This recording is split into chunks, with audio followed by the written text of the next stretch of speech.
The woman who controlled 38 floors of Manhattan real estate was running like her life depended on it, because it did.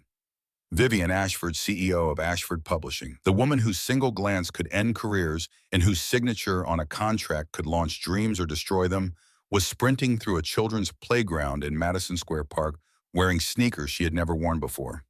Her blonde hair usually pulled into the severe bun she wore like armor in boardrooms, and negotiations had come undone and now streamed behind her in the October wind. Her breath caught in her throat with each stride, the expensive cashmere sweater she had chosen specifically because it made her look approachable, normal, anonymous, now clinging to her with the sweat of terror. She had 10 seconds to disappear, 5 seconds to make a choice. The voice behind her cut through the ambient noise of the park like a knife through silk, sharp and possessive, and entirely too close. Vivian's eyes swept the playground with the same rapid assessment she brought to hostile acquisitions and emergency board meetings. Families scattered across benches, children on swings, a hot dog vendor arguing with a customer. And there on a bench near the northeast corner, a man sitting alone with a little girl, both of them watching a pigeon with the kind of focused attention that suggested they had nowhere else to be. She made the most desperate decision of her life. Her legs carried her forward before her mind could catch up, and then she was falling into the stranger's lap. With the full force of her desperation, her face buried against his shoulder, her hands gripping his jacket like he was the only solid thing in a world that had been spinning out of control for 6 months. Her voice came out in a whisper pressed against the warmth of his neck. "Please pretend you know me. Pretend we're together. I'll explain everything, I promise. Just, he's right behind me." The man's arms came up instinctively to catch her, his body responding before his mind could process what was happening. She felt the moment of tension, the natural human reaction to a stranger invading personal space, and then something shifted. His arms tightened around her in what she hoped looked like a familiar embrace, rather than the awkward accommodation of a bizarre situation. His voice was low and steady, surprisingly calm for someone who had just had a terrified woman land in his lap without warning. "Okay, I've got you." 3 words, simple, direct, and somehow impossibly they loosened something that had been wound tight in her chest for months. Nathan Gallagher had learned to treasure the small moments, the ones that slipped between the cracks of conference calls and deadline pressures. The ones that existed in the golden hour of a Wednesday afternoon when he could leave work early and claim a piece of normalcy in a life that had become an intricate dance of schedules and responsibilities and the constant low-grade anxiety of single parenthood. Today, that moment was supposed to be this bench watching his 6-year-old daughter Lily chase pigeons with the kind of fearless joy that made his chest ache with love and terror in equal measure. She had inherited her mother's curly hair and his careful observation of the world, the way she noticed things others overlooked and asked questions that cut straight to the heart of matters adults preferred to leave unexamined. 4 years. 4 years since Stephanie had decided that motherhood was not the adventure she had signed up for. 4 years since she had packed a single suitcase and announced with the casual certainty of someone ordering coffee that she was moving to Seattle and would not be coming back. The divorce papers had arrived a month later, clinical and final, along with child support payments that came sporadically like guilt offerings from a woman who had realized too late that she had made a mistake, but was too proud to admit it. 4 years of learning to braid hair through YouTube tutorials at 3 in the morning. 4 years of mastering the art of packed lunches that other kids would not mock and bedtime stories that answered impossible questions about why mommy lived so far away. 4 years of becoming both mother and father in a city that demanded everything and gave back only what you could fight for. The editorial work at Ashford Publishing was demanding but flexible enough to make it work. His direct supervisor understood single parenthood covered for him when kindergarten plays or parent-teacher conferences interrupted the careful architecture of his workday. He had built a life that functioned, that kept Lily safe and loved and unaware of how much he sacrificed to make it look easy. He had not expected that careful life to be upended by a woman falling into his lap and whispering for help. But here he was. The woman pulled back just enough to look at him, and Nathan's breath caught in his throat. He knew this face. Everyone at Ashford Publishing knew this face. It appeared in company newsletters and industry magazines and the nightmares of executives who had failed to meet quarterly projections. Vivian Ashford, CEO and majority shareholder of the company that bore her family name, was sitting in his lap in a public park, her ice blue eyes wide with something that looked terrifyingly like fear. Recognition flashed in her eyes even through her panic, that legendary memory he had heard about in whispered office conversations proving itself in real time. Mr. Gallagher, Editorial Literary Fiction Division. The fact that she knew his name, that she could place him among the hundreds of employees scattered across Ashford's Manhattan headquarters, should have surprised him. It did not. Vivian Ashford's memory was part of her mystique, part of what made her simultaneously feared and respected throughout the publishing industry. His own voice came out low and careful. "Ms. Ashford." The shout cut through the ambient noise of the park before she could respond. "Vivian, Vivian, I know you're here." The woman in Nathan's arms flinched, and he felt it through his entire body. Without thinking, he turned his face toward hers, his hand coming up to cup the back of her head in a gesture that he hoped looked intimate and protective. Her forehead pressed against his, and up close he could see that the carefully applied makeup could not quite hide the exhaustion, the fine lines of stress around her eyes that spoke of sleepless nights and constant vigilance. His voice dropped to the same tone he used when Lily woke from nightmares. "It's okay. I'm right here." A man emerged from between the trees, his expensive gray suit at odds with the casual park atmosphere. He was tall, broad-shouldered, with the kind of confident stride that came from never being told no. His eyes scanned the crowd with predatory focus, and Nathan felt Vivian's hands grip his jacket tighter. Her breath was warm against his ear. "That's Dominic, my ex. He won't leave me alone."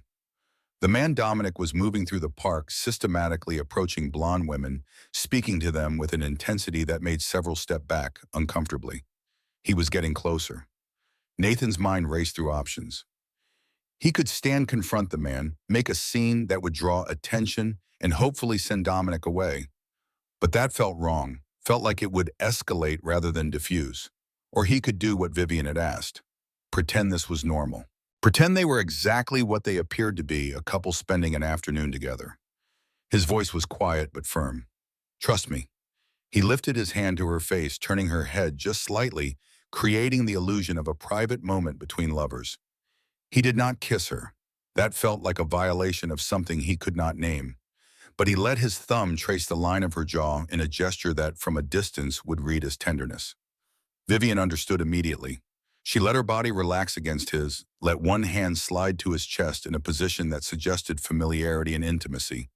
To anyone watching, they were just another couple in the park stealing a quiet moment. Dominic passed within 10 feet of them. Nathan kept his breathing steady, his hand gentle on her face, his body language protective, but casual. Just a man with his girlfriend. Nothing to see here. Nothing remarkable. Dominic's eyes swept over them and moved on. They stayed frozen like that for what felt like hours, but was probably less than a minute.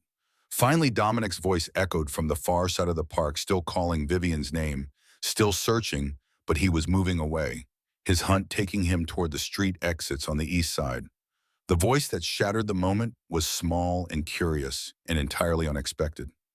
"Daddy, I got extra salt." Nathan's eyes snapped to his daughter, who was running toward them with a pretzel nearly as big as her head. Her face lit up with joy that died the moment she saw the stranger in her father's lap. Vivian moved to stand immediately, but Nathan's hand on her shoulder stopped her. Too sudden, too reactive. Instead, he helped her shift to sit beside him on the bench, creating proper space while maintaining the illusion of casual intimacy. His voice carried warmth despite the adrenaline still flooding his system. "Lily, hey, come here. This is my friend Vivian. She surprised me." Lily approached cautiously, her pretzel forgotten, as she studied the stranger with the intense scrutiny only children could manage. Her eyes moved from Vivian's face to her clothes, to her hands, to the way she was sitting beside her father, cataloging details, with the same methodical attention she brought to her crayon drawings. "You made Daddy jump." Vivian's response came with a shift in tone that Nathan found startling. The fear evaporated from her expression, replaced by something gentler, something that softened the sharp edges of her corporate armor. "I did. I'm sorry. That was rude of me." "It's okay." Lily took another step closer, curiosity overtaking caution. "You're really pretty, like a princess." A genuine smile flickered across Vivian's face, and Nathan saw something crack in that legendary composure. Thank you. You're very kind. And you're much prettier than any princess I've ever met. I'm Lily. She held out her hand with the solemnity she had learned from watching adults greet each other, and Vivian shook it with equal seriousness. It's wonderful to meet you, Lily. That's a beautiful name. It means pure, Daddy told me.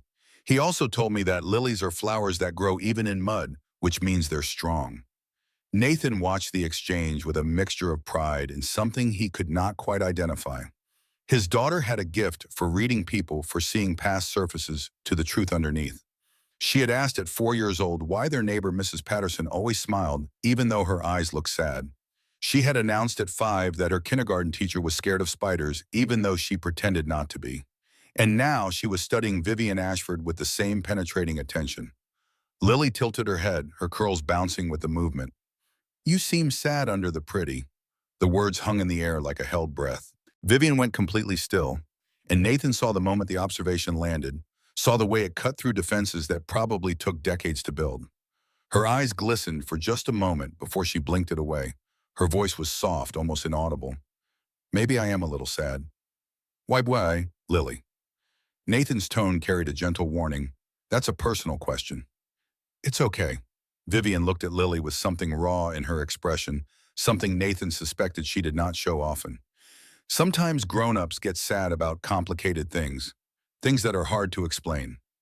Lily considered this with the gravity of a Supreme Court justice weighing constitutional matters. Daddy says when I'm sad I should talk to someone I trust. Do you have someone to talk to? The question was innocent, childlike, and somehow it was also the most devastating thing Nathan had heard in years. Vivian's answer came after a long pause, each word carefully measured. I'm working on it. Good.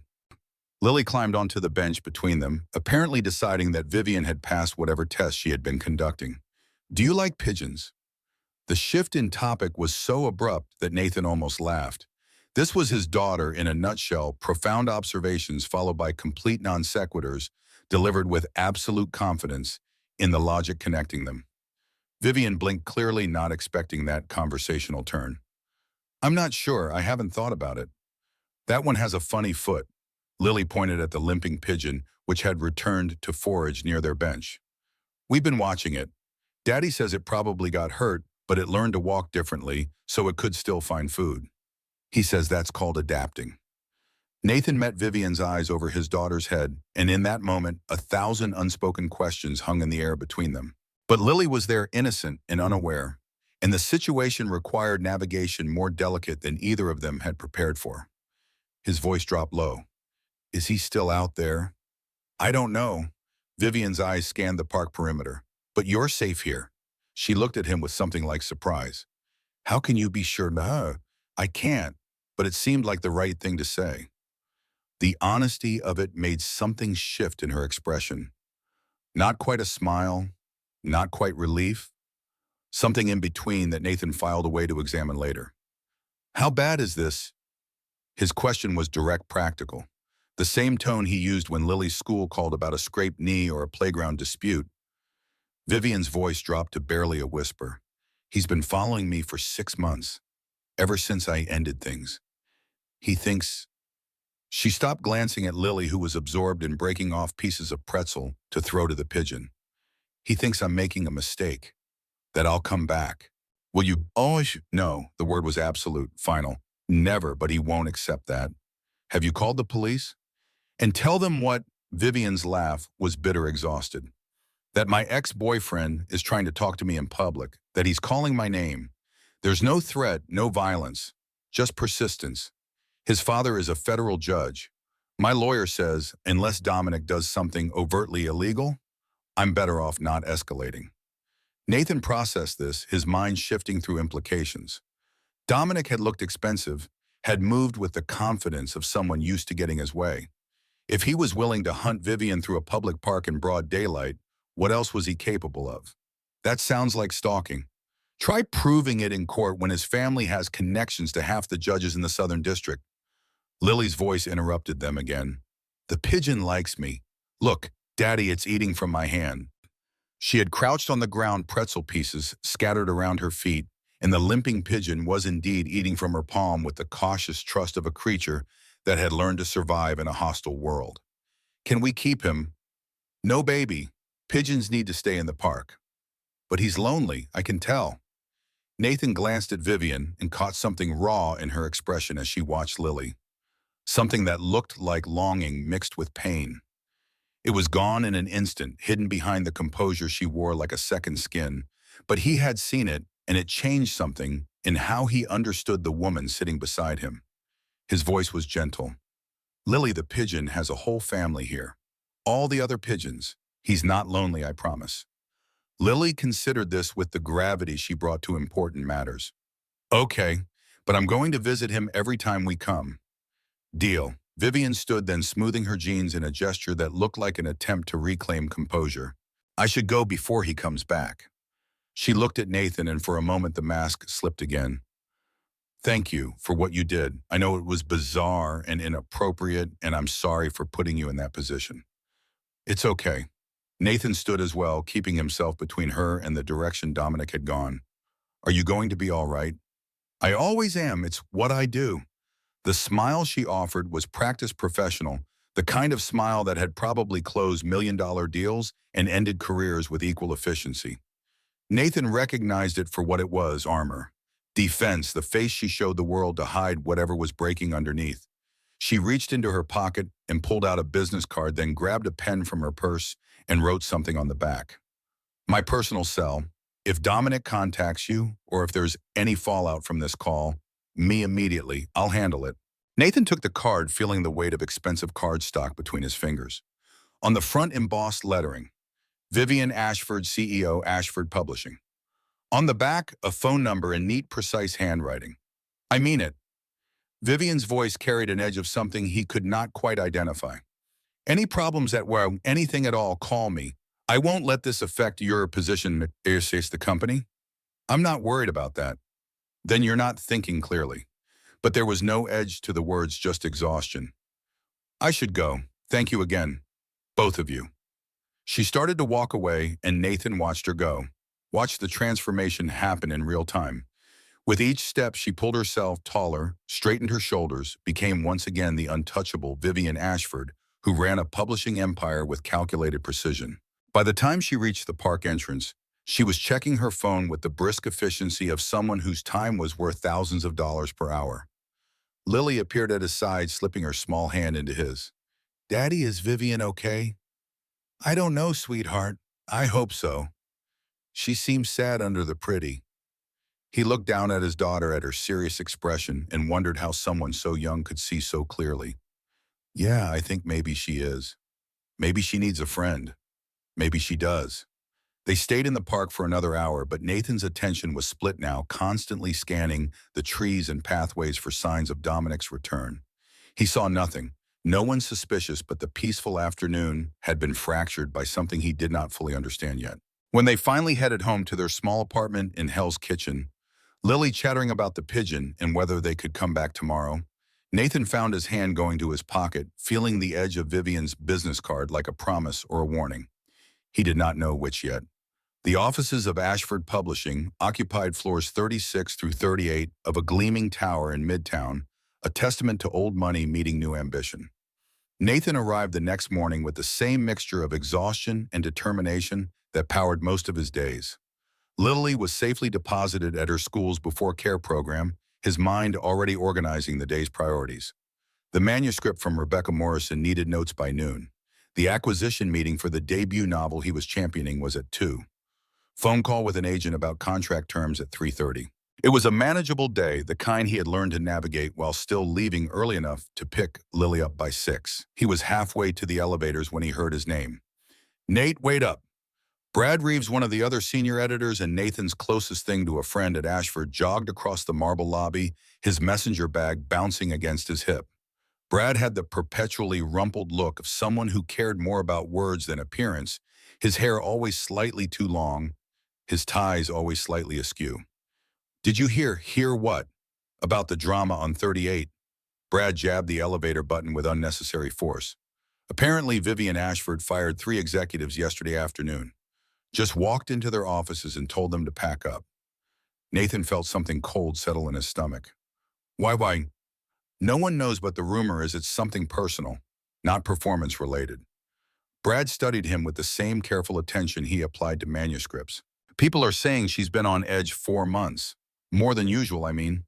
Something's going on. Nathan said nothing, thinking about the woman who had trembled in his arms, who had looked at his daughter with such naked longing it had hurt to witness. The elevator arrived and they stepped in with a handful of other employees, all of whom were engaged in their own versions of the executive firing gossip. Nathan tuned it out, watching the floor numbers climb, thinking about Vivian's words. He won't leave me alone. What if the firings were not random? What if Dominic had connections at Ashford? The elevator stopped at 36, and Nathan stepped out into the familiar chaos of the editorial floor. His office was a small glass cube overlooking the city, a space he had personalized with photos of Lily and stacks of manuscripts in various stages of review. It was organized chaos, the kind that made sense only to him. He had barely settled at his desk when his phone rang. Internal number. From the 38th floor. His hand hesitated over the receiver. The 38th floor was executive territory, a place editors ventured only when summoned for very good reasons or very bad ones. Nathan Gallagher. Mr. Gallagher. The voice was professional, efficient. This is Catherine, Ms. Ashford's executive assistant. Ms. Ashford would like to see you in her office at your earliest convenience. Is this about a manuscript? I'm not at liberty to say. Are you available now? He looked at his schedule, at the careful architecture of his day. Yes, I'll be right up. The 38th floor was a different world from the editorial floor's controlled chaos. Here everything was sleek glass and polished leather, muted colors and expensive art. The silence had weight to it, the kind of quiet that came from people who understood the value of discretion. Catherine, a woman in her 50s with the composed efficiency of someone who managed other people's disasters for a living, greeted him with a professional smile. Mr. Gallagher, please have a seat. Ms. Ashford will be with you shortly. Nathan sat in one of the leather chairs outside Vivian's office, his hands clasped between his knees, feeling distinctly out of place. Through the glass wall, he could see Vivian on the phone, her expression sharp with concentration. She was back in her armor-tailored charcoal suit hair, in that severe bun, every inch the corporate warrior. She looked nothing like the frightened woman from the park. The call ended and Vivian's eyes found him through the glass. Something flickered in her expression. Recognition, perhaps concern, and then she was standing, gesturing for Catherine to send him in. Nathan entered her office and the door clicked shut behind him with the finality of a vault ceiling. Mr. Gallagher. Vivian was standing behind her desk, her posture rigid. Thank you for coming up. Please sit. He sat. The chair was expensive and uncomfortable in the way that all expensive corporate furniture seemed to be designed more for appearance than actual use. Vivian did not sit. Instead, she moved to the window, her back to him, looking out over Manhattan with the bearing of someone surveying a kingdom she had never asked to inherit. I assume you've heard the rumors about yesterday's terminations. Some, Brad mentioned, was it? Bradley Reeves, senior editor, commercial fiction. Good taste in literary thrillers, though he has a tendency to overpay at auction. She turned to face him, and her expression was unreadable. The 3 people I fired yesterday all had one thing in common. They were feeding information about my schedule and movements to Dominic Hartwell. The cold feeling in Nathan's stomach solidified into certainty. Your ex. My ex. What? Vivian's smile was sharp enough to cut. Apparently he's been cultivating informants in my own company, people I trusted, people who thought his family connections and his money were worth more than their loyalty to me. I'm sorry. Don't be. I'm better off knowing who I can't trust. She moved back to her desk, finally sitting, and some of the rigid controls seemed to ease fractionally. I wanted to see you because I need to know if he's contacted you after yesterday, after what happened in the park. No, nothing. Good. But she did not look relieved. He may not have recognized you, or he may be waiting, gathering information before he makes a move. Dominic is patient when he wants to be. Nathan leaned forward in his chair. Ms. Ashford, Vivian, why are you telling me this? You could have sent an email or just increased building security. Because you have a daughter. The words came out flat, factual, but Nathan heard the weight behind them. Because if Dominic decides you're actually important to me, If he thinks yesterday was real, he might try to use that against me, against both of us. Vivian's voice dropped, something raw bleeding through the professional veneer. And I won't have a 6-year-old child caught in the crossfire of my mistakes. The protective fury in her voice surprised him. Lily's safe. I'm careful about that. I'm sure you are, but I'm offering resources if you need them. Security, legal support, whatever it takes to keep your daughter safe while this plays out. While what plays out, Vivian studied him for a long moment, and Nathan had the unsettling feeling she was weighing options, calculating risks. I've hired a private investigator to document Dominic's harassment. I'm building a case for a restraining order, but I need evidence of a pattern, escalation. My lawyer says it could take weeks, months. And in the meantime, I'm careful. I vary my routine. I don't go out alone when I can avoid it. She paused. Yesterday was a mistake. I was feeling claustrophobic in my apartment. I thought if I just went for a walk in a public place, I'd be fine. You wanted to feel normal. The observation seemed to catch her off guard. Yes, I suppose I did. Nathan thought about what Brad had said about Vivian being terrifying. Looking at her now, he saw something different. Not terror, but terrible isolation. The kind that came from being at the top with no one to trust, no one to call when you needed help. The question came out before he could stop it. You don't have friends, do you? Real friends, I mean. Not business contacts or professional relationships? Vivian's expression hardened. That's an inappropriate question, Mr. Gallagher. Maybe, but it's true, isn't it? For a moment, he thought she might call security, might fire him on the spot for insubordination. Instead, she sat back in her chair and something that might have been humor flickered in her eyes. You're either very brave or very stupid.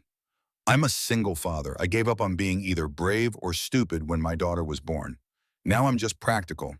And practically speaking, you need help. Not the kind money can buy, the kind that comes from actually having someone on your side. Nathan met her eyes steadily. I'm not here because of your money or your position. I'm here because you said please when you needed help. The silence stretched between them, filled with everything neither of them was saying. What are you suggesting? Vivian's voice was careful, guarded. I'm suggesting that maybe yesterday's pretending doesn't have to be just yesterday. If Dominic is watching, if he has people feeding him information, maybe we give them something to report.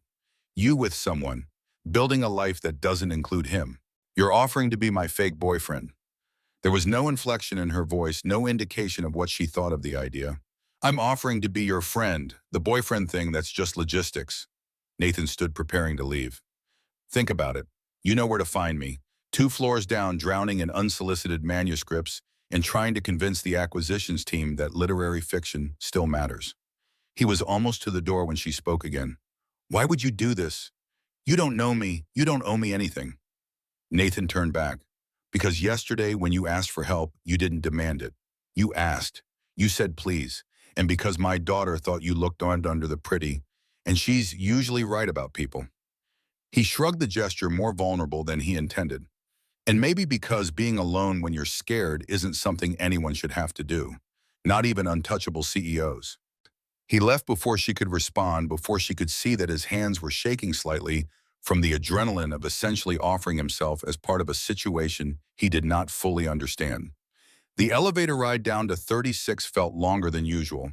He had just made either the best or worst decision of his life, and he had no idea which. The call came 3 days later at 8:30 on a Saturday morning. Nathan was making pancakes. Lily was watching cartoons in her pajamas, and his phone lit up with a number he had entered into his contacts but never expected to actually use. Vivian Ashford, personal cell. He stepped into the kitchen, away from Lily's hearing, before answering. Nathan, her voice was tight with stress. I need to ask you something, and I need you to be honest with me. Okay. Are you free this afternoon around 3? He thought about his plans. Grocery shopping, laundry, maybe the park if the weather held. Nothing that could not be rearranged. Yes, what do you need? I need you to meet my mother. The request was so unexpected that Nathan actually pulled the phone away from his ear to make sure he had heard correctly. Your mother? She's in town for the weekend, staying at the plaza. She called last night and insisted on taking me to tea. Vivian's voice dropped lower. Dominic's mother and mine are old friends. They've been talking. My mother has opinions about my life choices, and if I show up alone, she's going to spend 2 hours lecturing me about settling down and making better relationship decisions. So you want me to be your buffer? I want you to be evidence that I'm not the disaster she thinks I am. There was a pause, and when Vivian spoke again, her voice was quieter, more vulnerable. I'm sorry, this is ridiculous. Forget I asked. No. Nathan surprised himself with the firmness of his response. Don't forget you asked. What time should I meet you? You're serious. I offered to help. This is help. He heard what might have been a laugh, soft and surprised. The Palm Court at the plaza, 3 o'clock. She hesitated. Nathan, my mother is difficult. She has opinions about everything, and she won't be shy about sharing them. I raise a 6-year-old who asks why the sky is blue and then immediately wants to know why blue is called blue. I think I can handle difficult. After they hung up, Nathan stood in his kitchen, staring at his phone, wondering what exactly he had just agreed to. Meeting the mother. That was a milestone even in fake relationships. His usual Saturday babysitter was attending a wedding, and his backup had the flu. By 2 o'clock, Nathan had exhausted his options and was left with one choice: bring Lily along and hope for the best. He dressed carefully, choosing clothes that split the difference between too casual and trying too hard. Dark jeans, a button-down shirt, in deep blue, his good jacket that he usually reserved for acquisitions, meetings with important agents.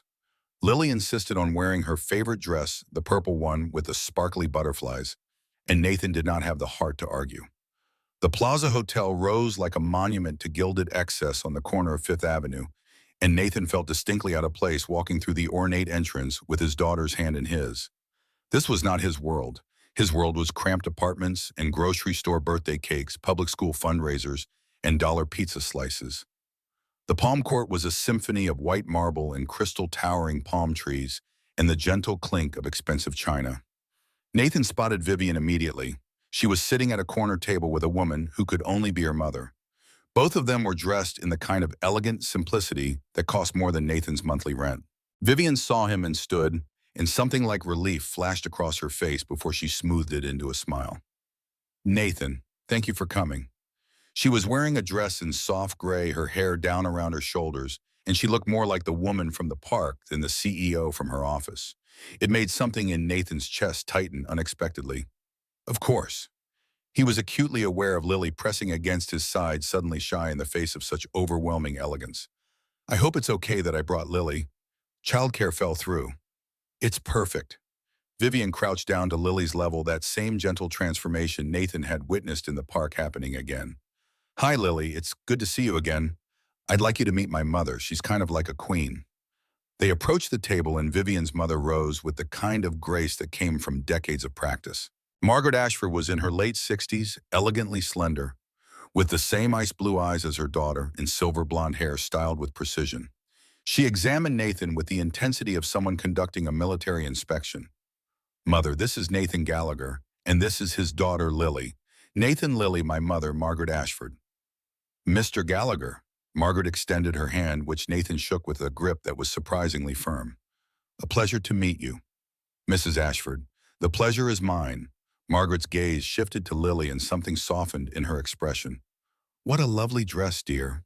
Thank you. Lily executed a small curtsy that she had learned from God knew where, and Nathan saw Margaret's lips twitch with amusement. Well, shall we sit? The next 2 hours were a master class in upper-class interrogation disguised as polite conversation. Margaret asked questions with surgical precision. Where was Nathan from? Pennsylvania, originally a small town near Pittsburgh. What did his parents do? His father had been a plumber, his mother a nurse at the local hospital, both passed now. How had he and Vivian met at work, which was technically true? What were his intentions that one was harder to navigate? Through it all, Lily was the unexpected bridge. She charmed Margaret with the unself-conscious honesty of childhood, asking about the tea sandwiches, which she called tiny food for fancy people, and the elaborate pastries which she approached with the serious attention of a scholar. When Margaret asked what Lily wanted to be when she grew up, Lily announced she was going to be a pigeon scientist. which made even Margaret laugh. She has spirit. Margaret's tone was approving. That's good, the world needs more spirit. She keeps me on my toes. And her mother? The question was casual, but Nathan felt its weight. Not in the picture, her choice. He kept his voice neutral, factual. Stephanie decided motherhood wasn't what she wanted. She left when Lily was 2. It's been just the two of us since then. Margaret studied him for a long moment, and Nathan had the unsettling feeling she was seeing past every defense, every carefully maintained boundary. That must be difficult. We manage. Lily makes it easy. Daddy's the best daddy ever, Lily announced through a mouthful of lemon tart. He learned to braid hair from YouTube. He cooks better than restaurants. He can even fix a broken faucet. Can he now? Margaret's eyes glinted with something that might have been respect. That's resourceful. Beside him, Nathan felt Vivian relax fractionally, and he realized she had been waiting for her mother's verdict. This had been a test, and somehow he had passed. When the tea service finally wound down, Margaret stood with the same elegant economy of movement she had displayed throughout. Vivian walked me to my car. Mr. Gallagher, it was illuminating to meet you.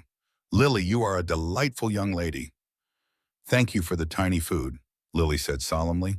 They parted in the plaza's marble lobby, Margaret and Vivian disappearing toward the Fifth Avenue entrance, while Nathan and Lily waited by the ornate main staircase. Lily was already fading, the sugar and excitement giving way to exhaustion. Can I sit? She asked, and Nathan helped her settle on one of the velvet benches that lined the wall. You did great today, kiddo. Mrs. Ashford was nice, not scary like she looked. Lily yawned. Is Vivian your girlfriend now? The question caught Nathan off guard. Why do you ask? Because you looked at her like you look at me when I'm sad, like you want to fix it. Out of the mouths of babes. Nathan looked down at his daughter, at her serious expression, and wondered how someone so young could see so clearly. Vivian's my friend. Sometimes friends need help. That's all. She needs a lot of help. I think maybe she does. Vivian returned alone, her expression unreadable. She had put her armor back on her posture, rigid, her face composed, but her eyes told a different story. That went well. She sat beside them with a weariness that seemed to settle into her bones. By my mother's standards, anyway. She liked you. She liked Lily. The jury's still out on me. She liked Lily. Vivian agreed, but with you from my mother, that's practically a marriage proposal. What did she say? After Vivian was quiet for a moment, she asked me if it was real. Us, if we were actually together or if I was staging a show for her benefit. Nathan's heart rate kicked up. What did you tell her? I told her I didn't know yet. Vivian turned to look at him, and the vulnerability in her expression made his breath catch. Is that okay, that I don't know? Yeah, Nathan heard himself say. That's okay. What he did not say, what he was only beginning to realize, was that he did not know either. That somewhere between the park bench and this moment, between Lily's acceptance and Margaret's scrutiny, something had shifted. The pretending felt less like pretending and more like possibility. And that was the most terrifying thing of all. The morning after the plaza, Nathan woke to find an email waiting in his inbox. The sender was Vivian Ashford, but it was not her corporate address. It was her personal one, the one she had scribbled on that business card in the park. Thank you again for yesterday. My mother called this morning to tell me you're surprisingly grounded for someone in publishing. From her, that's practically a marriage proposal. I owe you dinner. My treat. Let me know when works for you. V. Nathan read the email 3 times before Lily appeared in his doorway, already dressed for Sunday morning cartoons, her hair a nest of curls that would require significant negotiation. Who are you smiling at? She asked suspiciously. Nobody. Come here, let's fix this hair situation. Are we seeing Vivian today? No, sweetheart. Why do you ask? Lily climbed onto his lap with the ease of long practice, handing him the hairbrush and a purple scrunchie. Because you're smiling at your phone. You only smile at your phone when someone makes you happy. Nathan started working through the tangles, gentle but persistent. Vivian's just a friend. Friends can make you happy. That's the point of friends. Lily tilted her head, making his job harder. I like her. She talks to me like I'm real. What do you mean? Some grown-ups talk to kids like we're pets, like we're cute but not smart. Vivian talks to me like I'm a person who knows things. Nathan's hand stilled for a moment, struck by the observation. Lily was right. Vivian had spoken to her with genuine interest without condescension. That was rarer than it should be. You're very observant, you know that. I'm smart like you? Lily said it matter-of-factly without ego. Can we have pancakes? We had pancakes yesterday. But these would be Sunday pancakes. Those are different. Despite everything, Nathan laughed. Sure, sweetheart. Sunday pancakes it is. Later, after breakfast and cartoons and a fight about whether socks were truly necessary on a Sunday, Nathan sat at his laptop and composed a response to Vivian's email. He deleted 3 versions before settling on simple honesty. Lily and I are free Tuesday evening if that works. She's already asked when we're seeing you again, so fair warning you have made an impression. Let me know where and when. Nathan. The response came within minutes. Tuesday works. How do you feel about cooking? I have a kitchen that's criminally underused and enough ingredients to make something edible. 6 o'clock. I'll send my address. And Nathan, I meant it about owing you. This isn't pity or obligation. I'd actually like to see you both again. That last line. I'd actually like to see you both again. The admission in those words made something warm unfurl in Nathan's chest. He looked at Lily, who was building an elaborate fort out of couch cushions, and wondered what exactly he was getting them into. Tuesday arrived with the peculiar anxiety of a first date that was not technically a date. Nathan left work exactly at 5, ignoring Brad's knowing look when he declined the usual Tuesday evening drink and collected Lily from after-school care with minutes to spare. Where are we going? Lily asked as they headed toward the subway. To Vivian's apartment. She's making us dinner. Lily's eyes went wide. At her house, like a real visit. Like a real visit. Do I need to wear fancy clothes? Nathan looked down at her school uniform, a plaid jumper over a white shirt already showing signs of a day's worth of 6-year-old adventures. You're perfect as you are, but maybe we should stop home and change into something comfortable. They did. Lily selected her favorite jeans and a purple sweater that matched her scrunchie. Nathan opted for casual but neat. The address Vivian had sent was on the Upper West Side, a neighborhood of elegant pre-war buildings and tree-lined streets that felt like a different city from their Hell's Kitchen walk-up. The building had a doorman who checked his list before allowing them entry, and the elevator was the old-fashioned kind with brass fixtures and a mirror that made Nathan hyper-aware of his appearance. Lily pressed her nose against the glass, watching the floors climb. This is fancy, she whispered. Yeah, Nathan agreed. It is.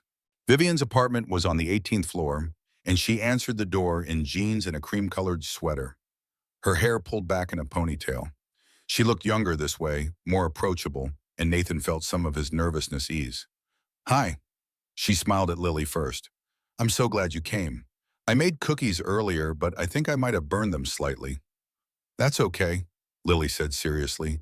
Daddy burns things all the time. I do not burn things all the time. You burned the grilled cheese last week. That was one time. Vivian laughed, stepping aside to let them in. Come on in. Welcome to the evidence of my terrible domestic skills. The apartment was nothing like Nathan expected. He had imagined cold minimalism, the kind of showplace that appeared in architectural magazines, all glass and steel and uncomfortable furniture. Instead, Vivian's home was warm, filled with books and comfortable-looking couches. Walls covered with art that looked personal rather than purchased for investment. The kitchen was visible from the living area, a large space with marble counters and professional-grade appliances that did indeed look underused. This is beautiful, Nathan said, meaning it. It's too big for one person. Vivian gestured toward the living room. Make yourselves comfortable. I have coloring books and crayons if Lily wants to entertain herself while we cook. Fair warning, I am not good at this. I can follow a recipe, but barely. What are we making? I was thinking pasta, something hard to completely destroy. She pulled out ingredients from the refrigerator, fresh pasta, vegetables, cream cheese. I have wine for us and juice boxes for Lily. And if this all goes terribly wrong, there's a Thai place downstairs that delivers. Lily had already found the coloring book, settling herself at the coffee table with the intense focus she brought to all artistic endeavors. Nathan washed his hands and joined Vivian at the counter, and for the next hour they worked together in the kind of easy rhythm that usually took months to develop. Vivian chopped vegetables while Nathan handled the sauce, their movements coordinating without much discussion. She asked about his day, and he told her about the manuscript he had loved, that the acquisitions team had rejected the politics of publishing that sometimes felt like warfare by committee. It's brutal, Vivian agreed, adding cream to the pan. The business side, I mean. Everyone thinks publishing is about books and art, and it is, but it's also about profit margins and market trends and keeping the board happy. Do you miss it? Nathan asked. The editorial side before you were running everything. Something flickered in Vivian's expression. Nostalgia mixed with something harder to identify. Every day, I loved finding new voices championing books that mattered. But my father, she stopped, stirred the sauce with more force than necessary. He built this company from nothing. When he got sick, someone had to take over. I was the only child, the only option. That's a lot of pressure. It's suffocating sometimes. She looked up at him, and the honesty in her eyes was startling. People think power is freedom, but it's the opposite. Every decision affects hundreds of employees, thousands of authors. One wrong move and people lose their jobs, their dreams. She shook her head. I'm sorry. You didn't sign up for my existential crisis. I asked, and for what it's worth, I think you're doing an incredible job. The company's thriving. The company's surviving. There's a difference. She tasted the sauce, added salt. Tell me about Lily's mother, if that's not too personal. And the change of subject was deliberate, a deflection from vulnerability. But Nathan answered anyway. Stephanie, we met in college, got married too young, had Lily even younger. She tried, I think, but motherhood wasn't what she expected. She felt trapped, suffocated by the routine of it all. He watched Lily, coloring, her tongue stuck out in concentration. One day she just said she couldn't do it anymore. Packed a bag, moved to Seattle, sent divorce papers a month later. I'm sorry. I'm not anymore. Nathan started plating the pasta. If someone doesn't want to be there, it's better they leave. Lily deserves people who choose her every single day. She's lucky to have you. I'm lucky to have her. She makes everything make sense. Well, they ate at the dining table, which Vivian confessed she had never actually used for dining before, and Lily entertained them with a detailed explanation of the social dynamics of first grade, which apparently involved complex alliances and a rigid hierarchy based on who had the best snacks. Hannah Miller has those fruit roll-ups from Whole Foods, Lily explained through a mouthful of pasta. She's basically royalty. Noted, Vivian said gravely. Organic snacks equal power. Also those yogurt tubes, but only the good kind, not the ones from the regular store. After dinner, Lily gravitated back to the coloring books while Nathan helped Vivian clean up. They worked in comfortable silence, the domestic rhythm of it all feeling oddly natural. When Vivian's phone buzzed on the counter, they both tensed. She checked the screen, and her face went pale. What is it? Nathan asked quietly. Text from a number I don't recognize. She turned the phone so he could see. The message was simple, chilling in its brevity. Saw you at the plaza. New boyfriend and his daughter. We need to talk. Dominic. Nathan did not make it a question. Has to be. No one else would. She stopped, steadied herself. I'm sorry, this is exactly what I was afraid of. That he'd come after you. After Lily. He doesn't know where I live, and your doorman has my name on the list for tonight. If Dominic tries anything here, security will stop him. You don't know him. You don't know what he's capable of. Vivian's hands were shaking as she set the phone down. Maybe this was a mistake. Maybe you should... We're not leaving because he sent a threatening text. Nathan kept his voice firm but gentle. That's what he wants. To isolate you, to make you feel like you can't have anyone in your life. This isn't your fight. You made it my fight when you jumped in my lap and trusted me. He caught her hand, squeezed gently. I meant what I said. I'm here. We're here. And one creepy text isn't going to change that. Vivian looked at him for a long moment, and something shifted in her expression. Gratitude mixed with something deeper, something that made Nathan's pulse quicken. Thank you. Her voice was barely a whisper. I'm not used to people staying. Get used to it. The moment hung between them, waited with possibility, until Lily's voice broke through. Daddy, can we show Vivian my drawing? The tension dissipated as they moved to the living room, where Lily had created an elaborate crayon masterpiece featuring what appeared to be a purple dinosaur befriending a flock of pigeons. Vivian examined it with the seriousness it deserved, asking questions about the dinosaur's motivation and the pigeon's backstory. They stayed longer than planned, the evening stretching into bedtime territory. When Nathan finally announced they needed to head home, Lily protested with the indignation of someone being dragged from paradise. "But we didn't have dessert yet," she complained. "The slightly burned cookies." Vivian remembered. "Hold on." She disappeared into the kitchen and returned with a tin of cookies that were indeed slightly burned around the edges, but still looked edible. "For the subway ride home. And Lily, thank you for coming. You made this place feel less empty." Lily hugged her without prompting, wrapping small arms around Vivian's waist with the unself-conscious affection of childhood. Nathan saw Vivian's eyes close, saw her hand come up to rest on Lily's head, with a tenderness that made his throat tight. At the door, Vivian caught Nathan's arm. "That text. I'm going to forward it to my lawyer, add it to the file. But if anything else happens, if he contacts you directly, I'll call you immediately. And Nathan." She waited until he met her eyes. "This was nice, all of it. Let's do it again soon." "Yeah," he said softly. "I'd like that." The subway ride home felt longer than usual. Lily was already half asleep against his side, the tin of cookies balanced on his lap. Nathan's phone buzzed, and he pulled it out to find a text from Vivian. "Thank you for staying, for not running when things got complicated." "That means more than you know," he typed back quickly. "Same time next week, I'll cook this time." Her response came immediately. "It's a date." Nathan stared at those three words. "It's a date," and wondered if she meant them literally or if it was just a figure of speech. Either way, something had shifted tonight. The pretending had started to feel less like performance and more like rehearsal for something real. And that was the most terrifying thing of all. Later that night, after Lily was tucked into bed and the apartment was quiet, Nathan stood on his fire escape looking out at the city. The October air carried the promise of winter, that particular Manhattan crispness that smelled like possibility and danger in equal measure.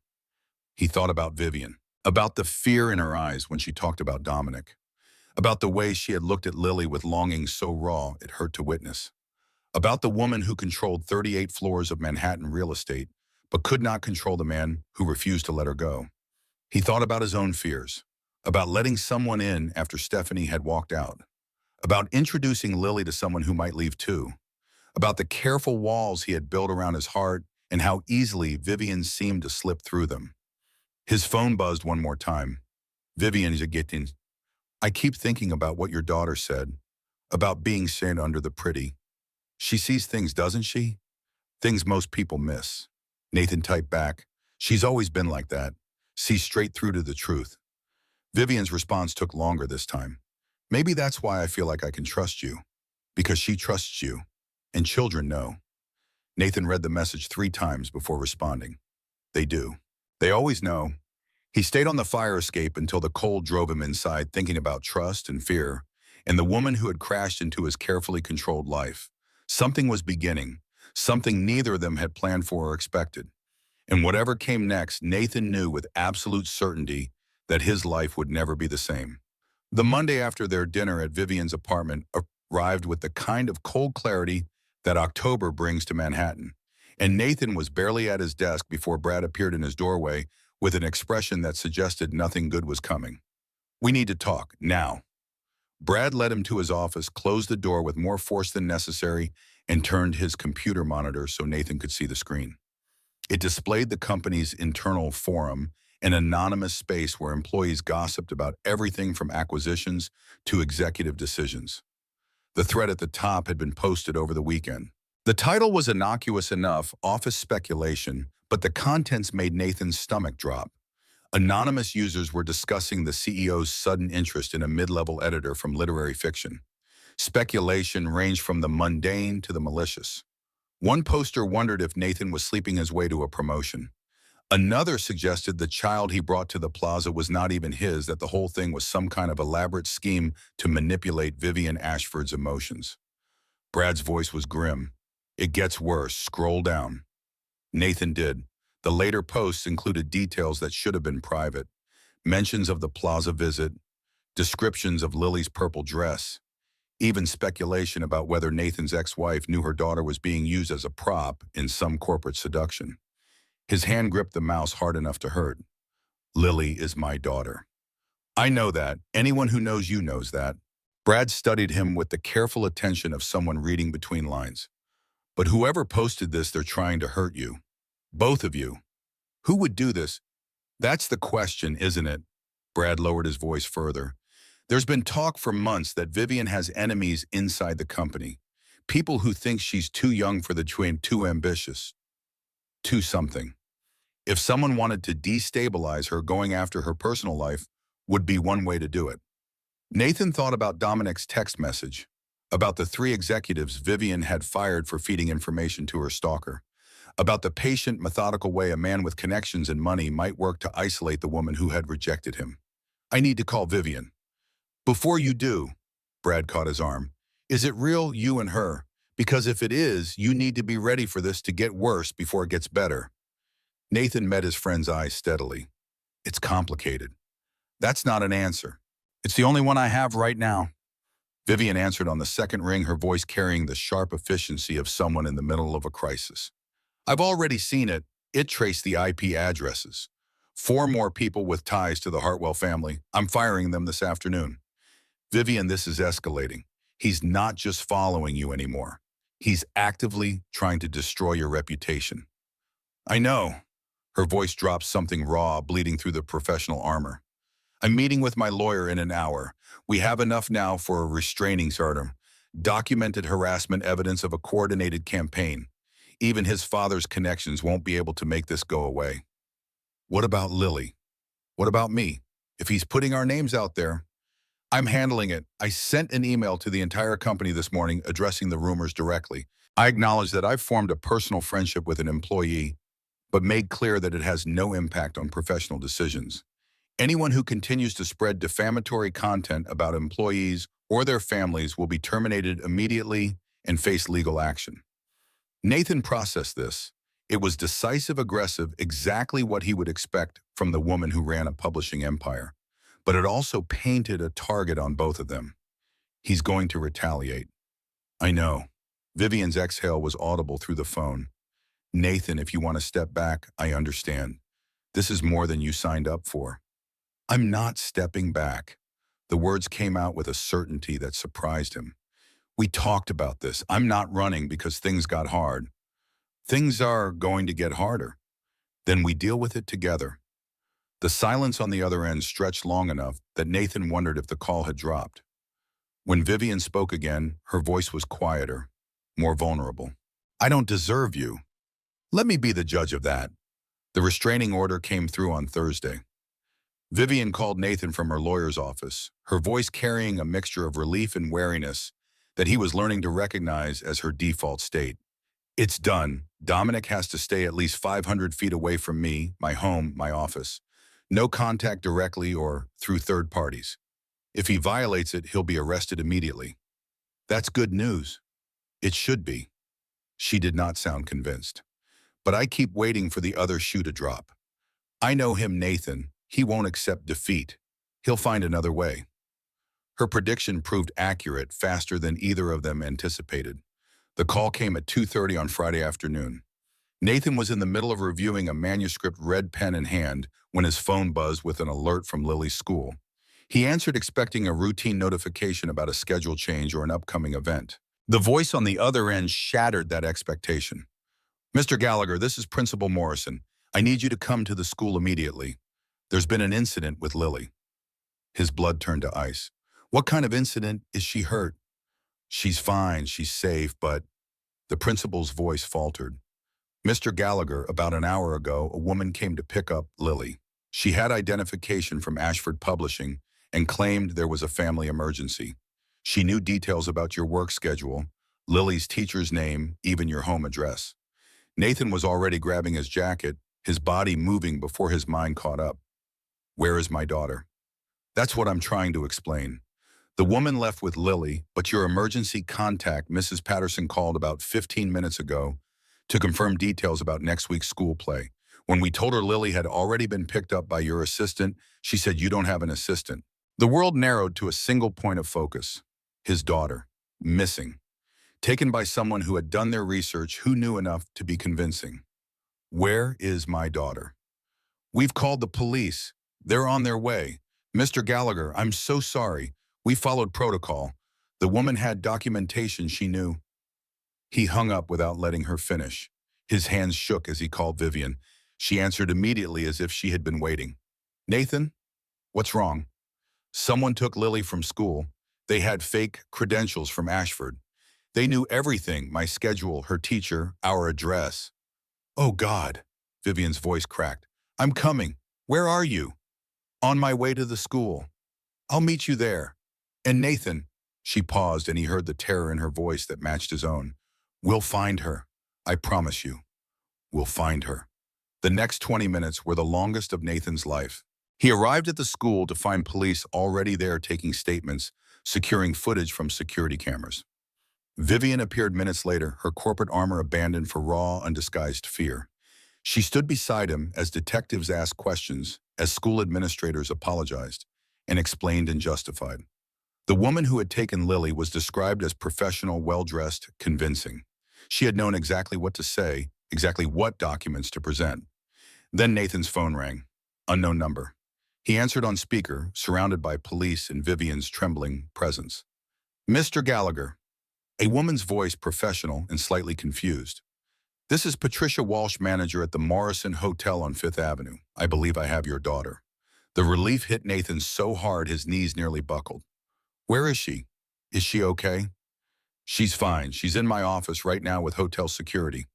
The manager paused. Sir, there was a woman who brought her here said she was waiting for further instructions. But your daughter told one of my staff that her daddy didn't call and that the woman wasn't someone she knew. We detained the woman for police questioning and called you immediately. Nathan looked at Vivian, saw the tears streaming down her face, felt his own threatening to fall.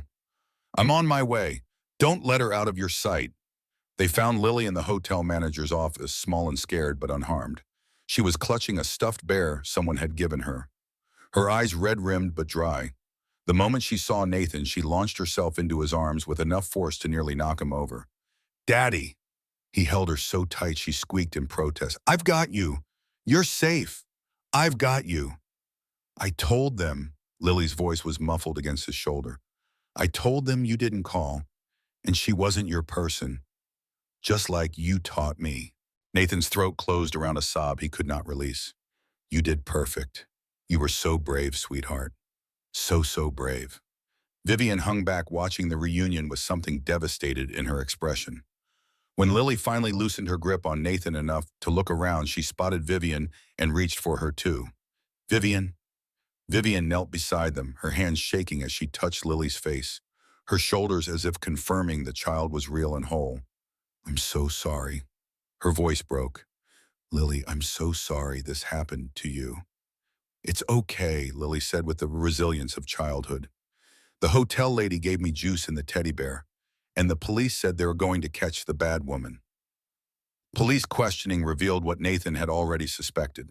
The woman who had taken Lily was an actress named Rachel Porter, hired through an intermediary with instructions and payment that traced back circuitously but unmistakably to accounts connected to Dominic Hartwell. She claimed ignorance of the true nature of her assignment, said she had been told it was a family emergency pickup for a friend's child. But text messages on her phone told a different story. Detailed information about Lily's school schedule, Nathan's work hours, even a physical description of Mrs. Patterson, with instructions to avoid her. Dominic had been planning this for weeks, maybe months. The detective who briefed them was a tired-looking man in his 50s who had clearly seen too much. We have enough to arrest Hartwell for conspiracy to commit kidnapping. Combined with the restraining order violation, he may not have been physically present, but orchestrating this counts. He's looking at serious charges. Nathan listened, but his focus was on Lily, who had fallen asleep in his arms, exhausted by trauma and relief. Vivian asked the questions he could not bring himself to voice. Will this stick? His father is a federal judge. He has resources, connections. Ma'am, I don't care if his father is the Pope. What he did to this child crosses every line there is. We'll make it stick. That night they gathered at Vivian's apartment because none of them could bear to be alone. Lily slept in Vivian's bed, surrounded by pillows, while Nathan and Vivian sat on the balcony in the cold October air, wrapped in blankets that could not warm the chill that had settled in their bones. This is my fault. Vivian's voice was hollow. If I hadn't involved you, if I hadn't... Stop. Nathan's tone was sharper than he intended. This is Dominic's fault. Only Dominic's. You didn't ask to be stalked. You didn't ask for any of this. But Lily is safe because you helped me teach her what to do in dangerous situations. Because you've been part of her life for the past few weeks and she trusts you enough to trust her own instincts. Vivian shook her head, tears tracking silently down her cheeks. You should hate me. I could never hate you. Nathan reached for her hand, held it tight. I'm scared. I'm angry. But not at you. Never at you. They sat in silence for a long time, the city stretching out below them, indifferent to the small human dramas playing out in its towers and apartments. I want you to move in. Vivian's voice was barely a whisper. Both of you.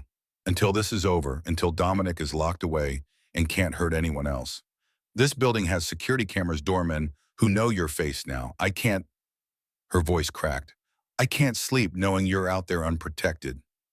Nathan thought about his small apartment, about the fire escape that anyone could climb, about the front door with its single lock that a determined person could break through. It's a big step. Living together, Lily seeing us together every day. That changes things. I know. Vivian turned to look at him, her face raw with emotion. But I need you here. I need to know you're safe, both of you. Is that the only reason? The question hung in the air, weighted with everything neither of them had said yet. No, Vivian admitted. It's not the only reason, but it's the reason that matters right now. Nathan looked through the glass doors to where Lily slept, small and trusting and completely unaware of the world's cruelty. Okay, he heard himself say. We'll move in. Vivian's exhale was ragged with relief. She leaned into him, her head on his shoulder, and they stayed that way until the first light of dawn crept over the Manhattan skyline. The call from Eleanor Hartwell came 2 days later. Nathan was packing boxes at his apartment, closed toys, the essential artifacts of a life he was temporarily leaving behind when his phone displayed an unknown number. Mr. Gallagher, this is Eleanor Hartwell, Dominic's mother. He nearly hung up. Instead, something made him listen. I'm not supposed to contact you. My husband would be furious if he knew. But I couldn't. Her voice cracked. I couldn't stay silent anymore. Why are you calling me? Because I'm scared. The admission came out rushed, desperate. I don't know what my son has become, what he's capable of. When I heard what happened to your daughter, She stopped, composed herself. I wanted you to know that I knew nothing about it, that I would never have condoned it, and I wanted to warn you. Warn me about what... Dominic isn't thinking clearly anymore. He's convinced himself that if he can just make Vivian understand, she'll come back. He doesn't see what he's doing as wrong. He sees it as fighting for the woman he loves. Nathan's grip on the phone tightened. He kidnapped my daughter. I know, and I'm so sorry. I'm trying to get him help, trying to convince him to accept treatment, but he won't listen. His father... Her voice hardened. His father thinks this will all blow over, that the family name will protect him like it always has. It won't, not this time. I hope you're right. Eleanor's voice dropped to barely a whisper. Please be careful, Mr. Gallagher. Keep your daughter close. And tell Vivian, tell her I'm sorry for everything. The line went dead. Nathan stood in his half-packed apartment, the warning echoing in his mind, and wondered what else Dominic Hartwell was capable of. Moving into Vivian's apartment was supposed to be temporary, a practical arrangement born of necessity and fear. But from the first morning, it felt like something more. Vivian woke early, a habit she could not break from years of corporate conditioning, and attempted to make breakfast with the enthusiasm of someone who had never quite mastered the art. Nathan followed the smell of something burning and found her staring at a pan of what might once have been eggs. I followed the recipe exactly. Nathan gently moved her aside and assessed the damage. Your stove runs hot. You have to adjust. How do you know that? 4 years of cooking alone teaches you to read a kitchen. He scraped the pan and started fresh. Some things you can't learn from recipes. You have to feel them. Lily appeared in the kitchen doorway, still in pajamas, her hair a magnificent disaster. Is Vivian cooking again? She's learning. Learning is good. Lily climbed onto one of the counter stools. That's what Ms. Rodriguez says. Mistakes help us grow. Your teacher is very wise. Vivian's voice carried a note of self-deprecation. You should hear her when someone forgets their homework. Lily reached for an orange from the fruit bowl. It's less wise and more scary. The days that followed developed their own rhythm. Vivian left early for the office, but returned by 6 most evenings earlier than she had ever managed when living alone. Nathan worked his usual schedule, dropping Lily at school with elaborate new security protocols and picking her up precisely at 3. Evenings were family time, a concept Vivian admitted she had forgotten existed. They cooked together, ate together, watched movies while Lily built elaborate pillow forts in the living room. Vivian read bedtime stories with theatrical flair that made Lily giggle, and Nathan's heartache was something he was not ready to name. You're good at this, he told her one night after Lily had finally surrendered to sleep. Good at what? Being part of something. A family. Vivian was quiet for a long moment. I never thought I'd have this. After my father died, after everything with Dominic, I thought I was meant to be alone. That maybe I deserved to be. No one deserves to be alone. Even people who let their work consume them, who push everyone away because it's easier than being vulnerable. Nathan reached for her hand. Even them. They were on the balcony again, their spot now wrapped against the November chill that had descended on the city. I keep thinking about that day in the park. Vivian's voice was soft. How desperate I was. How certain I was that I would always be running, always be hunted. And now I have you, both of you. She turned to face him. I didn't expect that. Didn't plan for it. Didn't think I wanted it. And now I can't imagine going back to the way things were. Nathan pulled her closer and she came willingly fitting against him like she belonged there. Loving someone means accepting all of them. The strength and the wounds, the CEO and the woman who burns pancakes. Vivian laughed, the sound catching in her throat. Is that what this is, love? I don't know, and Nathan admitted, but I know I'm not running. Whatever comes next, we face it together. Together, Vivian repeated the word like a promise.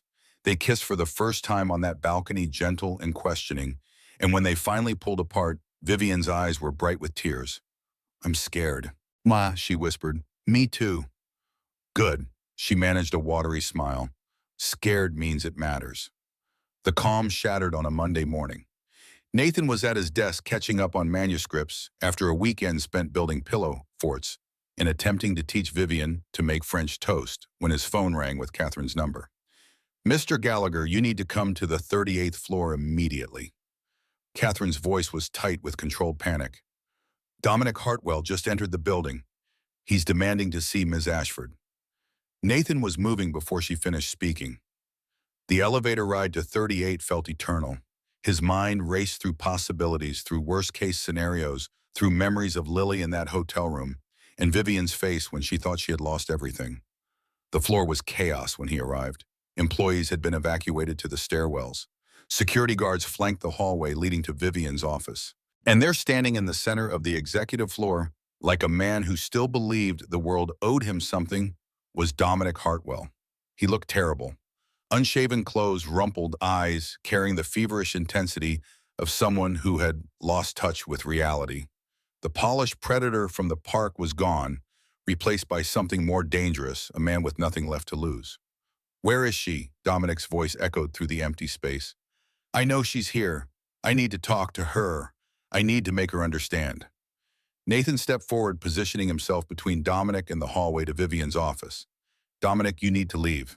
You're violating the restraining order. Police are already on their way.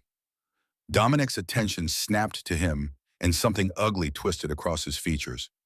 You're the one who poisoned her against me, playing the single father, using your daughter to manipulate her sympathy. His voice rose, cracking with rage. I know what you're doing. I see right through you. I'm not doing anything except caring about someone who deserves better than you. She belongs with me. Dominic took a step forward, and the security guards tensed. I waited for her. I supported her when her father was dying. I was there when she needed someone, and now she throws me away for some nobody editor. She made her choice. You need to accept it. No, Dominic shook his head violently. No, she's confused. You've confused her. If I could just talk to her, explain. Dominic Hartwell. A new voice cut through the confrontation. Detective Morrison, the same tired-looking man from the kidnapping investigation flanked by uniformed officers. You're under arrest for violation of a restraining order, conspiracy to commit kidnapping, and criminal harassment. Hands where I can see them. For a moment, Dominic looked like he might run. Then his shoulders slumped, the manic energy draining out of him, leaving behind something that almost looked like defeat. I just wanted to talk to her. His voice was small now, lost. I just wanted her to understand. They cuffed him without resistance, read him his rights, led him toward the elevators. As he passed, Nathan Dominic's eyes met his, and there was something almost like recognition in them. She'll get tired of you too. Eventually. They always do. Nathan watched them take him away, feeling no triumph, only exhaustion. Vivian appeared in the doorway of her office, her face pale but composed. Is it over? He's in custody. Between the restraining order violation and the kidnapping charges, he's not getting out anytime soon. Vivian nodded, but her eyes stayed fixed on the elevator where Dominic had disappeared. I keep waiting to feel relieved, but I just feel empty. Something like that. Nathan crossed to her, took her hands in his. It takes time. The fear doesn't just evaporate because the threat is gone. How do you know? Because I'm still scared too. He pulled her closer. But we're here, we're together, and that's enough for now. Vivian leaned into him, letting her composure crack just enough to show the exhaustion underneath. Take me home. Always. That evening they built another pillow fort. Lily insisted, and neither adult had the heart to refuse. They piled cushions and blankets in the living room, strung fairy lights that Vivian had bought specifically for this purpose, and created a small universe where monsters could not reach them. Lily fell asleep between them, her breathing slow and steady, her small body warm against Nathan's side. She trusts us, Vivian whispered. Both of us. Kids know. Nathan stroked his daughter's hair. They always know. I want to adopt her. The words came out in a rush, as if Vivian had been holding them back for weeks. I know it's too soon to talk about. I know we haven't even defined what we are. But watching her sleep, knowing she's safe because we made her safe, I want that to be permanent. I want to be her mother. Nathan's throat tightened around emotions he had not expected to feel. Vivian, you don't have to answer now. I'm not asking for an answer. I'm just... She looked at him, eyes bright with unshed tears. I'm telling you what I want. For the first time in years, I know exactly what I want. And it's this family we're building, this life we're making together. Nathan looked at his daughter, at the woman beside him, at the constellation of fairy lights that turned a Manhattan penthouse into something that felt impossibly like home. Okay? Vivian's breath caught. Okay? Okay, we talk about it. Okay, we figure it out. Okay, this is real and we're doing it. Vivian reached across Lily's sleeping form to take his hand. Whatever comes next, she said softly, we face it together. He finished. Outside, Manhattan continued its endless rhythm. Inside, a new family held each other close and dared to believe that the worst was finally behind them. Winter surrendered to spring with the gradual certainty of seasons turning, and by the time Dominic Hartwell's trial date arrived in late February, the world outside had begun to thaw in ways that felt almost symbolic. Nathan stood in the courthouse lobby, his hand intertwined with Vivian's, watching lawyers and journalists file past with the disinterested efficiency of people for whom tragedy was simply Tuesday. 4 months had passed since that October afternoon in Madison Square Park. 4 months since a desperate woman had crashed into his carefully constructed life and changed everything. Vivian's grip tightened as the courtroom doors opened. You don't have to go in. Nathan's voice was low, meant only for her. The prosecutor has your testimony on record. You've done everything they asked. I need to see it end. Her jaw was set with the determination he had learned to recognize as her default response to fear. I need to watch him answer for what he did. They entered together. The trial lasted 3 days. 3 days of testimony and evidence, and the slow, methodical dismantling of Dominic Hartwell's defense. His attorneys argued diminished capacity pointed to the childhood abandonment that had shaped his psychology, painted a picture of a man whose obsession was illness rather than malice. It did not work. The jury heard from Rachel Porter, the actress who had taken Lily from school. They saw the text messages, the bank transfers, the months of surveillance documentation. That proved Dominic's harassment was not impulse, but calculation. They listened to Eleanor Hartwell, who took the stand against her own son, her voice breaking as she described his deterioration and her failed attempts to get him help. And they heard from Lily. Nathan had fought against his daughter testifying, had argued with prosecutors and child advocates and anyone who would listen. But Lily herself had settled the matter with the stubborn certainty she brought to everything. I want to tell them what happened. I want them to know I was scared, but I was brave. She testified via video link from a comfortable room in the courthouse surrounded by social workers and stuffed animals, answering questions with the clarity of someone who had processed her trauma with the resilience of childhood. She did not falter, did not cry, simply told the truth about the woman who had taken her and how she had known something was wrong. The guilty verdict came on the third day. Conspiracy to commit kidnapping, violation of a restraining order, criminal harassment. The judge, unmoved by the Hartwell family name or the defense's pleas for leniency, sentenced Dominic to 5 years in a secure psychiatric facility with mandatory treatment and extended supervision after release. It was over. Standing outside the courthouse in the weak February sunshine, Vivian let out a breath that seemed to carry months of accumulated tension.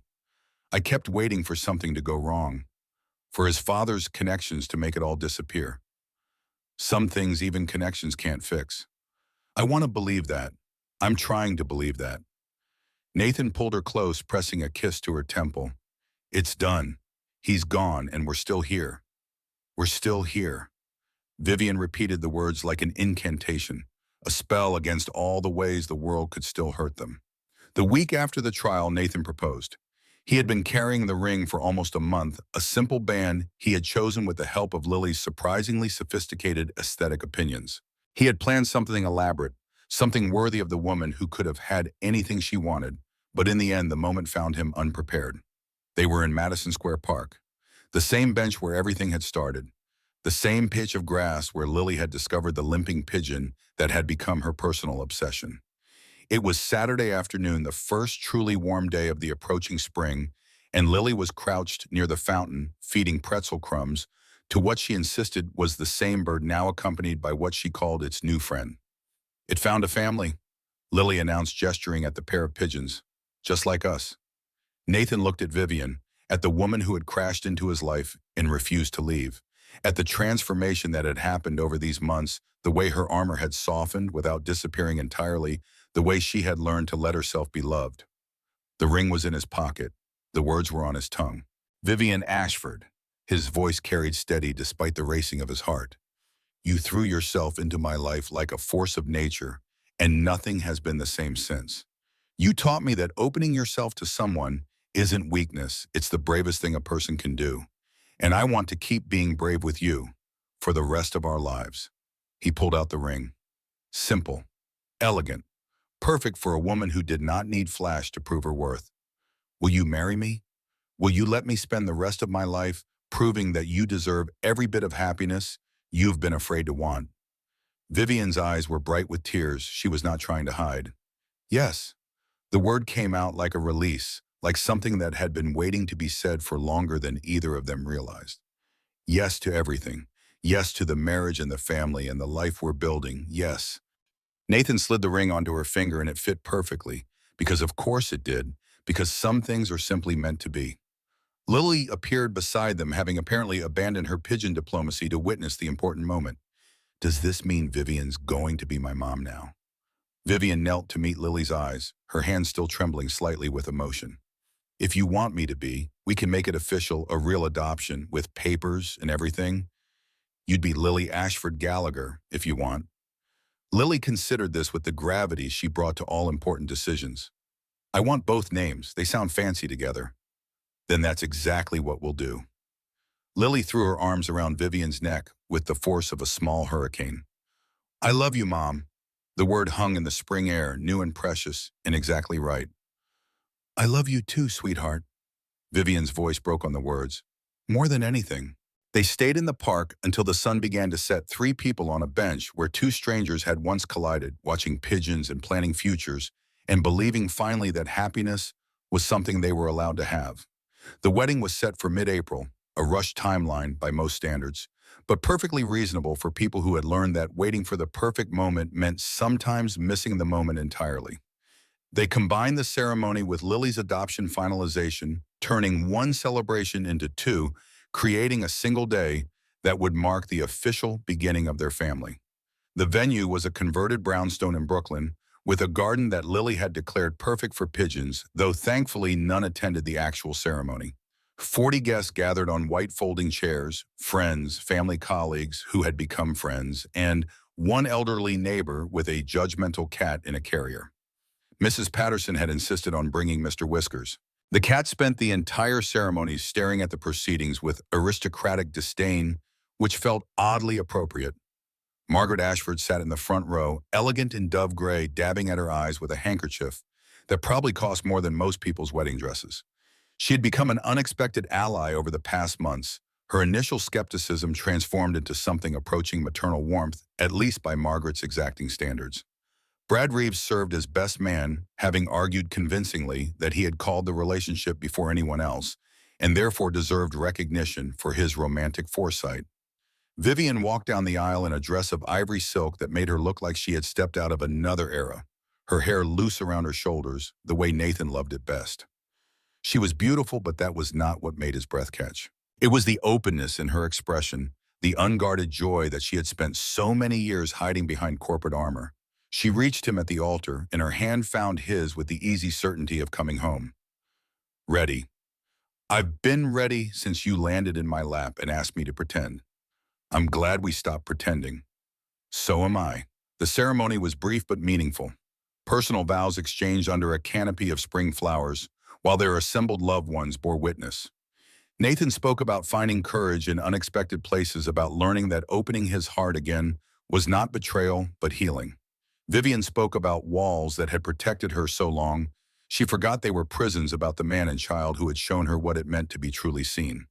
The judge who officiated, the same woman who had handled the adoption paperwork, turned to Lily for the second portion of the ceremony. Lily, today the court officially recognizes Vivian Ashford Gallagher as your legal mother. This means she has all the rights and responsibilities of a parent, and you have all the rights and protections of her daughter. Do you understand what that means? Lily nodded solemnly. It means we're a real family now, with papers. That's exactly right. The judge smiled. From this day forward, you are legally Lily Ashford Gallagher. Congratulations. Lily turned to Vivian with the beaming pride of someone who had just been given exactly what she wanted. Now you're stuck with me forever. Vivian laughed through her tears. I wouldn't have it any other way. The reception was held in the brownstone's garden, fairy lights strung through the trees, good food and better company, and the kind of joy that comes from reaching the other side of something difficult. Brad gave a speech that managed to be both irreverent and touching, teasing Nathan about his stubborn literary idealism while praising Vivian for seeing through it to the man underneath. Margaret spoke, too surprising everyone, including herself. When my daughter told me she had met someone, I was skeptical. I had watched her wall herself off for years, convinced that protection meant isolation. I was prepared to find flaws, to identify weaknesses, to protect her from another mistake. She paused, her gaze finding Nathan across the room. Instead, I found a man who teaches his daughter that strength and gentleness can coexist, who shows up day after day without expectation or demand, who loves my daughter not despite her complexity, but because of it. Margaret raised her glass, to Nathan and Vivian, and to Lily, who saw what the rest of us were too cautious to admit, that sometimes the best things in life are the ones we never planned for. The guests toasted. Lily demanded cake, and somewhere in the controlled chaos of celebration, Nathan found a quiet moment with his new wife, the words still feeling strange and wonderful on his tongue. Mrs. Gallagher. Vivian smiled, the expression transforming her entire face. Mr. Ashford Gallagher. I'm keeping my name hyphenated for professional purposes. Of course you are. Does that bother you? Nothing about you bothers me. Nathan pulled her close. Well, except the pancake thing. That bothers me a little. I'm getting better. You burned water last week. It was one time. They danced their first dance as married couple to a song Nathan had chosen specifically because it mentioned strength and storms and finding shelter. Lily joined them halfway through lifted between her parents, and the photographer captured that moment. Three people holding on to each other in the middle of a garden party, oblivious to everything except the family they had become. Later, much later, after the guests had departed and Lily had fallen asleep in her flower girl dress, and the brownstone had gone quiet, Nathan and Vivian stood on the garden terrace watching the last of the fairy lights flicker against the Brooklyn night. This morning I woke up single. Vivian's voice carried wonder. Tonight I'm a wife and a mother. That's a lot of change for one day. Any regrets? Not even one. She leaned into him and he wrapped his arms around her, and they stood in comfortable silence, watching the lights and thinking about everything that had led to this moment. I keep thinking about that day in the park, Vivian said softly. How desperate I was. How certain I was that my life would always be fear and running and never being able to trust anyone. And now I have everything I never let myself want. A partner, a daughter, a home that feels like a home instead of just an address. Nathan pressed a kiss to her hair. You know what my father used to say? He was a plumber, spent his whole life fixing other people's problems. But he told me once that the value of a man isn't in his wallet. It's in how he treats the people he loves when nobody's watching. Your father sounds wise. He was. He would have loved you, would have seen through the CEO armor in about 5 seconds and gotten straight to the real you underneath. Vivian laughed quietly. The real me who can't cook and works too much and probably should have started therapy years ago. The real you who loves fiercely and protects completely and opened your heart to a stranger and his daughter because a 6-year-old told you that you look shade under the pretty. Vivian was quiet for a long moment. She's remarkable, you know. Lily, the way she sees people. I've met executives with decades of experience who don't have half her insight. She gets it from her mother. Stephanie, you. Nathan turned her to face him. She's going to grow up watching you navigate impossible situations with grace, watching you balance power and compassion, watching you show up for her every single day, even when it's hard. Vivian's eyes glistened. I don't know how to be a mother. I'm making it up as I go. That's all any of us do. The secret is that nobody actually knows what they're doing. We just keep showing up and trying and hoping we get more right than wrong. Is that enough? It's everything. They went inside together, checked on Lily one more time, and finally retreated to the master bedroom they had shared for months, but which felt different tonight, marked by rings and vows and the weight of commitment. The wedding night was quiet, tender, the intimacy of two people who had learned to trust each other with their worst fears and highest hopes. They talked until late about dreams and plans and the thousand small details of building a life together. They fell asleep tangled together, and for the first time in longer than either could remember, neither of them was afraid of tomorrow. Spring turned to summer and summer to fall, and the family settled into rhythms that became traditions. Sunday mornings at Madison Square Park, where Lily maintained her vigilant monitoring of the pigeon population and reported any concerning developments with scientific gravity. Tuesday dinners with Margaret, who had mellowed in unexpected ways since the wedding, and who was teaching Lily to play chess with the same intensity she brought to hostile negotiations. Wednesday evenings with Mrs. Patterson and Mr. Whiskers, the cat having grudgingly accepted that these interlopers were permanent fixtures in the building. Nathan continued his work at Ashford Publishing, and if there had been whispers about nepotism, at first they faded quickly as his professional reputation remained unchanged. He still championed literary fiction against the tide of commercial pressure. He still argued passionately in acquisition meetings. He still went home at 6 to have dinner with his family because some priorities were non-negotiable.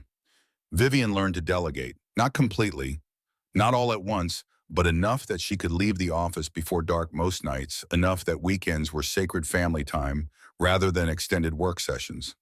She still could not cook worth a damn, but she had mastered the art of ordering dinner and pretending she had contributed something beyond financial support to the meal. Lily started first grade with the confidence of someone who had survived worse than multiplication tables. She made friends easily, her gift for reading people translating into an ability to navigate the complex social hierarchies of elementary school with diplomatic skill that would have impressed her grandmother. She told everyone that she had two parents now, that her mom ran a big company and her dad made books happen, and that both of them were the best at their jobs in the whole world. She was not wrong. The anniversary of their first meeting arrived on a Wednesday in October, exactly 1 year since Vivian had sprinted through a playground and chosen to trust a stranger. Nathan arranged for Mrs. Patterson to watch Lily after school, and he met Vivian at the park entrance with a blanket and a basket of food from the Italian place she loved. What's all this? 1 year ago today, you crashed into my life. I thought we should celebrate at the scene of the crime. They spread the blanket on the grass near their bench and ate sandwiches and watched the pigeons and talked about nothing and everything the way married people do. I was thinking about that day, Vivian said eventually, about how different everything was. How I couldn't imagine a future that didn't involve running and hiding and being alone. And now I can't imagine a future without you and Lily in it. She reached into her bag and pulled out a small velvet box. I have something for you, an anniversary present. Inside was a watch, elegant and expensive, but understated, exactly the kind of thing Nathan would never have bought for himself. Turn it over. On the back, engraved in small, precise letters, together. Always, V. Nathan's throat tightened. Vivian, this is why. You gave me a life I didn't think I deserved. You gave me a family. The least I can do is make sure you're on time for our next decade together. He kissed her, and she kissed him back, and somewhere nearby a pigeon cooed as if offering its approval. Later, walking home through the park, their hands intertwined, Vivian stopped at the spot where it had all begun. Right here. This is where I saw you. This is where you tackled me. I prefer urgently sought assistance. Nathan laughed. You jumped into my lap without warning. And you caught me. Of course I did. Vivian squeezed his hand. That's who you are, Nathan. The person who catches people when they're falling, who stays when things get hard, who believes that everyone deserves someone in their corner. I learned that from my father. He spent his whole life fixing things for other people. Never asked for recognition, never expected gratitude. Just showed up and did the work because it needed doing. He raised a good son. I'm trying to raise a good daughter. We both are, Toy. Vivian corrected. That's what family means. They continued walking past the fountain where Lily had first discovered her pigeon, past the benches where office workers ate lunch, past the entrance where Dominic had once hunted, and where neither of them ever thought about him anymore. The sky was turning gold with the approaching sunset, that particular Manhattan light that made everything look like a movie about dreams coming true. You know what I realized, Vivian said as they reached the edge of the park? What I never thanked you, properly, for that first day. You thanked me 100 times. No, I apologized. I said sorry for putting you in that position. I said sorry for the complications that followed. But I never actually thanked you for saying yes, for catching me, for being the kind of person who helps a stranger without asking what's in it for him. Nathan stopped walking and turned to face her. You don't have to thank me for that. I want to, because if you had been anyone else, if you had been suspicious or selfish or just too busy to care, everything would have been different. Lily would have grown up without a mother who loves her. I would have spent my life running from something I could never escape. And we would both be so much lonelier than we have any right to be. She put her hands on his face, holding him steady. Thank you, Nathan, for catching me, for staying, for building this life with me. He covered her hands with his own. It was never a choice. From the moment you landed in my lap and asked for help, I was yours. I just didn't know it yet. And now I know. I'll always know. They walked home together as the sun set behind them, casting long shadows on the sidewalk and painting the brownstones gold. Tomorrow would bring work and school and the thousand small challenges of daily life. But tonight they were just two people who had found each other against impossible odds, walking through a city that never stopped moving, holding on to something real. The doorman greeted them by name when they reached the building. The elevator carried them upward in comfortable silence. And when they opened the apartment door, Lily was waiting with Mrs. Patterson and a hand-drawn card that said, Happy Anniversary, with the creative spelling of a first grader. I made you a card, and Mrs. Patterson helped me make cookies. They're only a little burned. Only a little burned is actually an improvement. Nathan scooped his daughter up. Did you have fun? The best. Mrs. Patterson taught me how to knit. I'm making you a scarf. It looks terrible, but she says that's okay for a first try. Mrs. Patterson gathered her things, Mr. Whiskers already in his carrier, looking deeply offended by the entire concept of travel. "Thank you for staying late." Vivian pressed money into her hand despite protests. "Nonsense, that child is a delight." Though she did ask why pigeons don't have better healthcare systems, and I confess I didn't have an answer. After she left, they ate Lily's mostly burned cookies and admired her mostly terrible scarf in progress and listened to her detailed account of everything that had happened in her 6-year-old life since that morning. Bedtime came with stories and songs and the elaborate ritual that had developed over months of practice. Nathan read while Vivian did voices, and Lily criticized both of them with the affectionate brutality of someone who knew she was loved unconditionally. "Good night, my pigeon scientist." Nathan kissed her forehead. "Good night, Daddy. Good night, Mom." "Good night, sweetheart." Vivian smoothed the covers. "Dream of good things." "I always do now." They turned off the light and closed the door, leaving it open a crack the way Lily preferred, and retreated to the living room where the evidence of their anniversary dinner still waited to be cleaned up. Nathan started gathering plates. Vivian stopped him. "Leave it. Come sit with me." And they settled on this couch, tangled together the way they had become accustomed to, and looked out the windows at the city that sparkled with a million lights and a million stories. "1 year," Vivian said quietly. "1 year since everything changed. Best year of my life. Even with the stalking and the kidnapping and the corporate espionage, even with all of that, because all of that led here, and here is exactly where I want to be." Vivian nestled closer. "You know what Lily said to me yesterday? She said that before, when it was just her and you, she was happy. But now she's happy with more room. Like the happiness got bigger to make space for me." Nathan smiled. "Oh, she's not wrong. She's never wrong. It's honestly a little intimidating. Wait until she's a teenager. I'm choosing not to think about that." They sat in comfortable silence, watching the lights, listening to the muffled sounds of the city, feeling the weight of the life they had built pressing gentle and warm around them. "I love you." Vivian said it simply, like stating a fact. "I don't think I tell you that enough. You tell me every day. Not with words. Words aren't the only way to say things." She looked at him, and in her eyes he saw everything. The fears she had conquered, the walls she had dismantled, the future she had learned to believe in. "You're right, but I want to say it anyway. I love you, Nathan Gallagher. I love our daughter. I love this life we've made. And I'm grateful every single day that you caught me when I was falling." Nathan pulled her close, pressed a kiss to her hair, and whispered the only response that mattered. "Always." Outside Manhattan continued its endless rhythm. Cars and crowds and the constant hum of a city that never truly slept.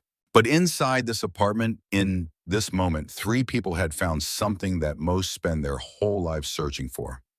Not perfection, not the absence of fear or pain or uncertainty, just this, the knowledge that whatever came next, they would face it together. That love was not a destination, but a journey, not a single choice, but 1,000 small ones made every day. That family was not blood, but commitment, not obligation, but joy. They had started with a desperate woman, a quiet man, and a child who saw the truth that everyone else missed. They ended with something neither of them had dared to hope for: a home, a future, a love that had grown from the strangest of beginnings into something unshakable and true.